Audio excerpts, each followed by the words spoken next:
नमस्कार मित्रांनो, मी आपला शेकी वकील. आजच्या व्हिडिओमध्ये आपण नात्यातले प्रकार थोडे पाहत आहोत. मित्रांनो, सख्खे नाते, सावत्र नाते, सापत नाते, सहदर नाते अशा प्रकारची अनेक नाते असतात. त्यापैकी आपण सापत्न नाते म्हणजे कुणाला आणि कायद्याच्या दृष्टिकोनातून ह्याची व्याख्या काय ही थोडक्यात आपण पाहत आहोत. मित्रांनो, एखाद्या पुरुषाला किंवा पती म्हणलं जातं त्याला. समजा त्याला 2 स्त्रिया किंवा 2 पत्नी असतील आणि दोन्ही पत्नीपासून मुलांना जन्म दिलेला असेल.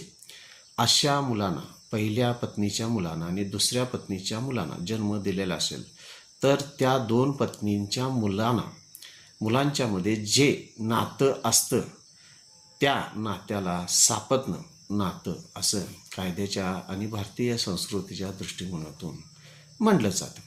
मित्रांनो, अशाच कायदेशीर माहितीसाठी माझ्या चॅनलला सबस्क्राईब करा, लाईक करा. अशीच तुमच्या जवळच्या व्यक्तींना कायदेशीर कार्यक्षेत्रामध्ये जर कार्य करीत असतील तर त्यांना सदरचा व्हिडिओ शेअर करा. धन्यवाद मित्रांनो.